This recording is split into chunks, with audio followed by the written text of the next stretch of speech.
In this lecture, we will discuss the characterization of a discrete time LTI system. Okay, it's very important. We will discuss about the system properties. Okay, in Z domain.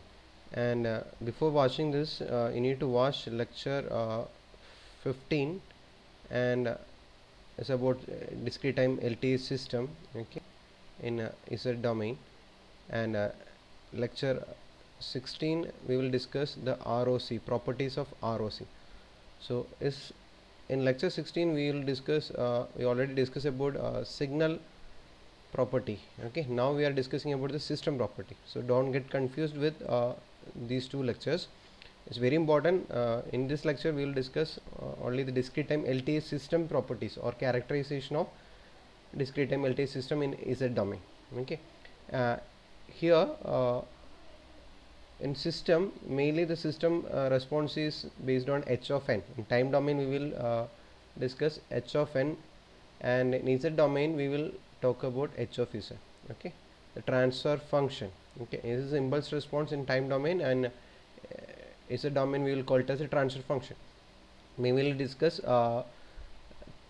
two important properties. Okay, one is causality and another one is stability, and the combination of these two. First we will discuss the causality. And in time domain, system is said to be causal. Again, I'll make it sure that system, not signal. Okay, a system is said to be causal.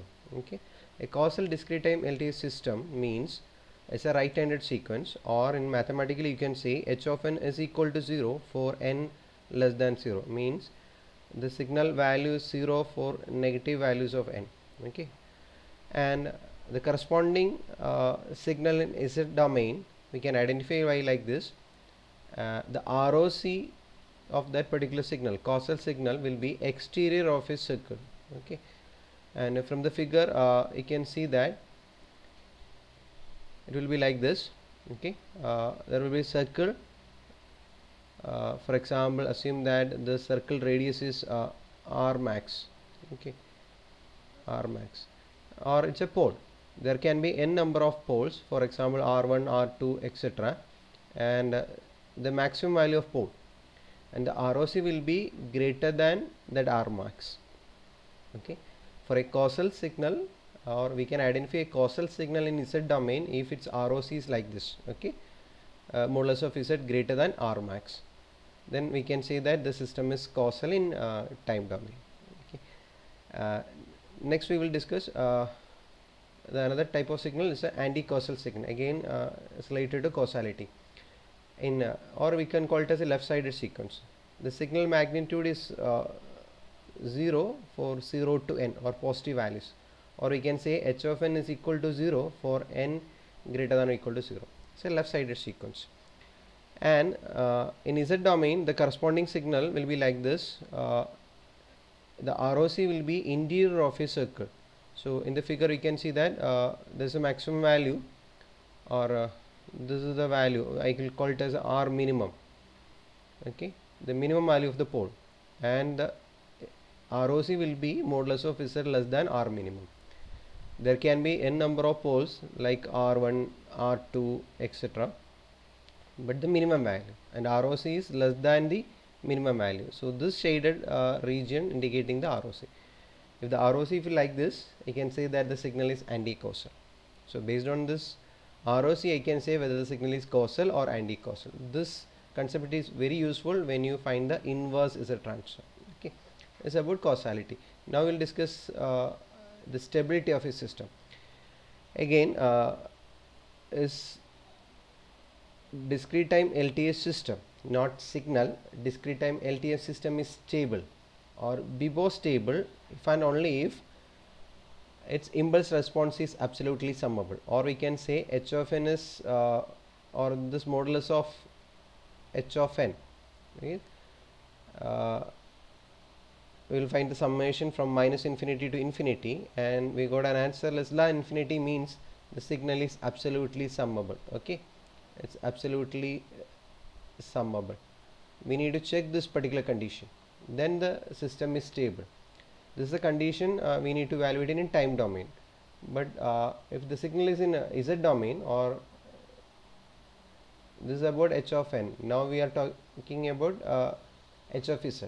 Okay, in z domain, a stable system we can identify if the ROC contain a unit circle. Unit circle means modulus of z is equal to 1. So we can take different cases. For example, we'll consider the first figure. So this figure actually represents the causal signal. Here you can see modulus of z is equal to 1 circle. So this is a circle with radius is equal to 1. And you can see that the ROC, for example, this value is 0.5. Okay, this value is 0.5. And in this case, in this example, assume that the ROC's modulus of z greater than 0.5. So we know that it's a causal signal. And here you can see this ROC includes unit circle. So this system is stable. Okay, so this system is stable because it includes this ROC includes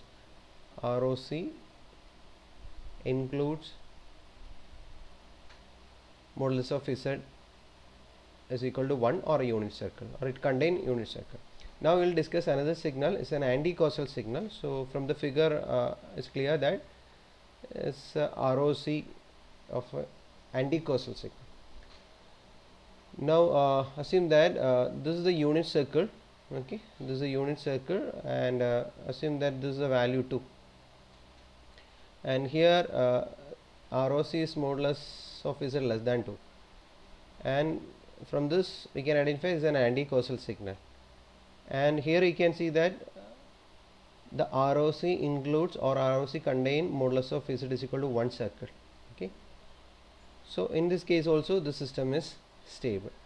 That's the meaning of h of z, ROC of h of z contain the unit circle. Here you can take another case it's a non-causal signal, means it contains both causal and anti-causal part. So here you can see that this line actually indicating the modulus of z is equal to 1. So there are two poles, for example one is 0.5, so ROC is greater than 0.5 and less than 2. So I can write the ROC like this, modulus of z, so between 0.5 and 1. So ROC is between 0.5 and 1. So not 1, it's 2. Okay, it's 2. So in this case the modulus of z is equal to 1 circle is inside this ROC region, then we can say the system is stable. So we can see this is also stable. So this is the meaning of ROC of h of z contain the unit circle, otherwise the system is unstable.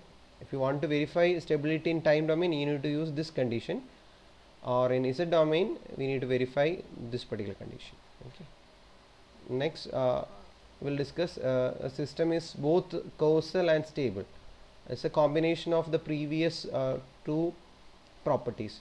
Okay, if a system is causal, we know that modulus of z should be greater than R max. So assume that this is a point called R max.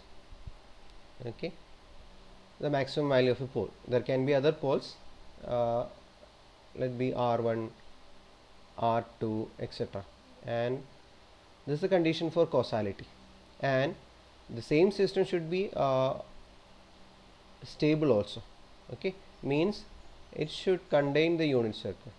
Okay, so in this figure you can see that it contain the ROC region contain the unit circle, means we can make one more condition. This R max should be less than 1, means the R max values less than 1, means it can be 0.9, 0.8, 0.5, etc. Then we can say the system is causal and stable, and all other poles lies inside this non-shaded region. Okay, for the signal h of z, all poles lies inside this unshaded portion.